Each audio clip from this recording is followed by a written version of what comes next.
Okay guys, welcome. So, I'm Alex of Hydromia. So for today's video, as you can see sa ating harapan, meron tayong isang 6 kilowatt Solis inverter.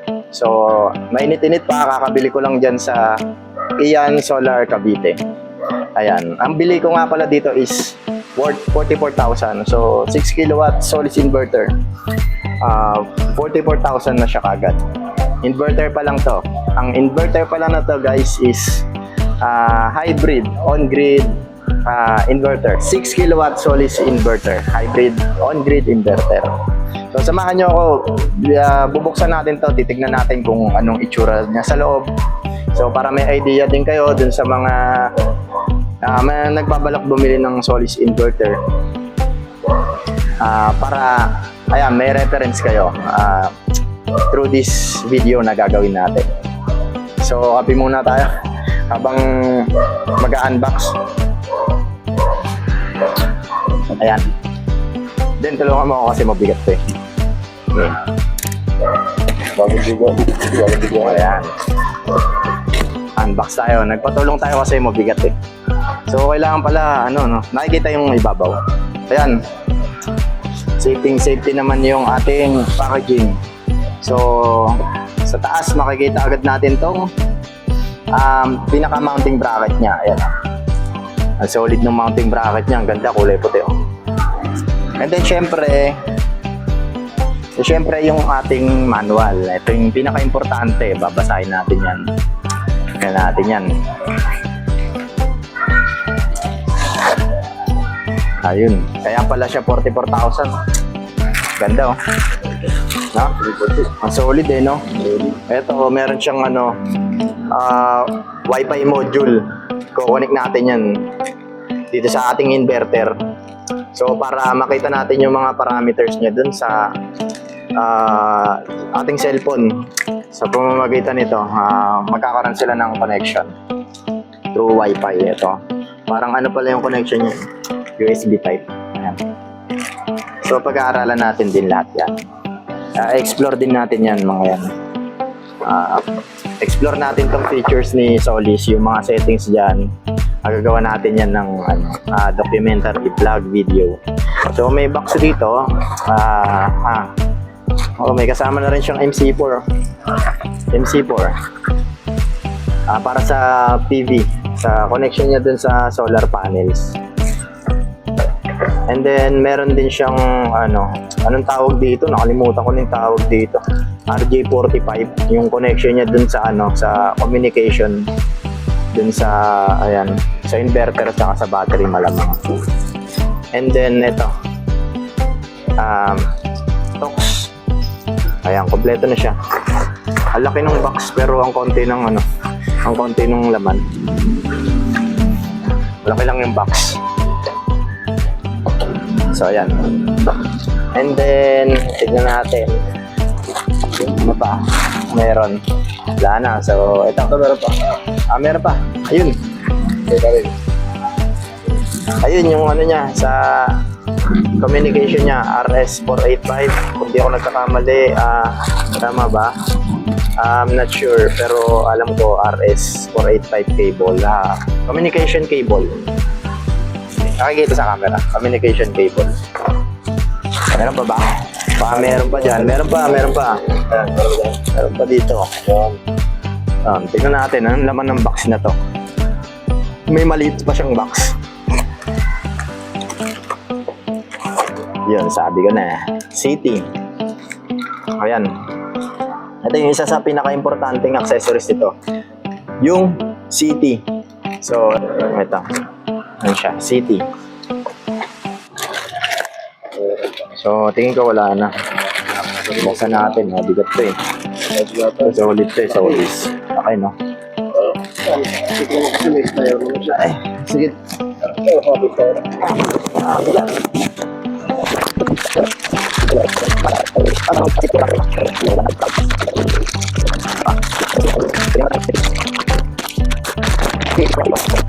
Literal na in-unbox na natin itong ating inverter.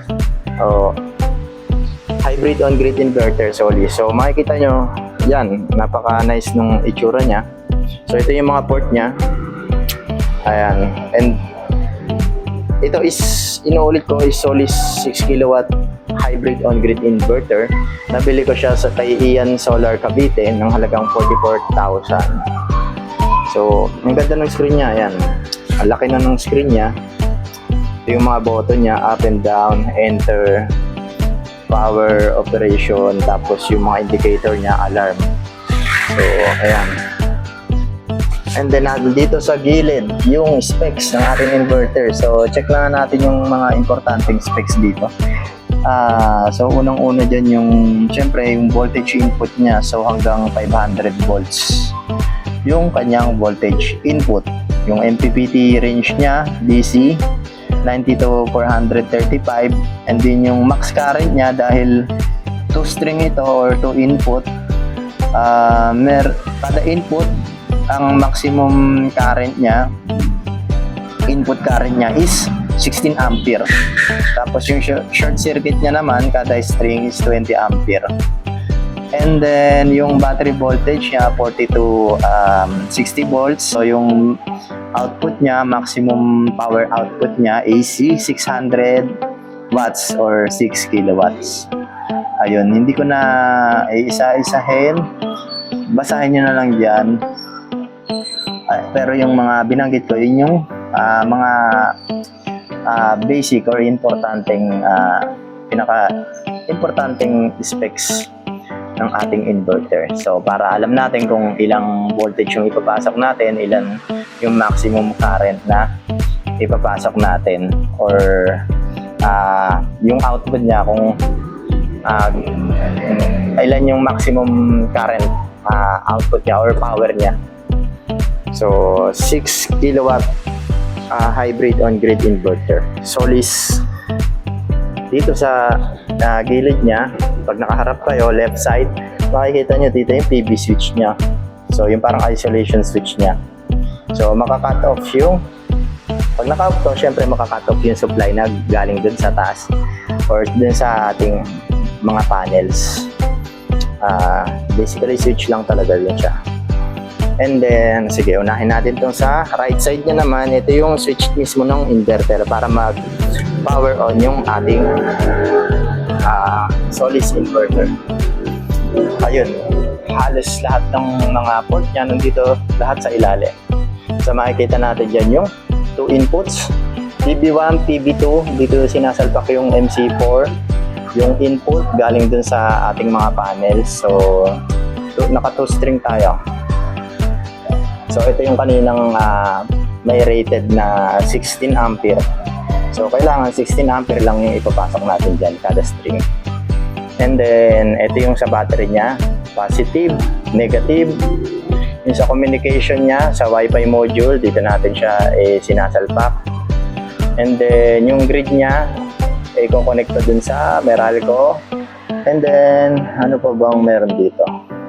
So, ayun, ito, hindi pa tayo familiar dito kung ano tong COM1, COM2, COM3, pero makita natin yan lahat doon sa manual natin, nakasama nitong ating inverter. So, palagay ko ito yung connection between battery and inverter, and then nandito na rin yung sa city, but I'm not sure pa dyan. Titignan na lang natin yan. So, sa pinakailalim niya, nandito yung syempre yung heatsink niya, meron siyang dalawang fan. So, dalawang fan siya. System, palagay ko naman, so, swabing-swabe yung magiging airflow or cooling system ng ating inverter. So, bukod sa napakalaki ng heatsink niya, meron pa siyang dalawang fan.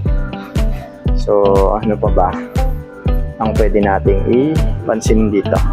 Itong kanyang mga connection, pag binuksan natin itong cover, nandito yan lahat sa loob. Ayun, hanggang dito na lang yung ating video. Tatapusin ko na to, but at least may idea na nga kayo dito sa ating hybrid on-grid inverter ni Solis. So yun lang guys, thanks for watching.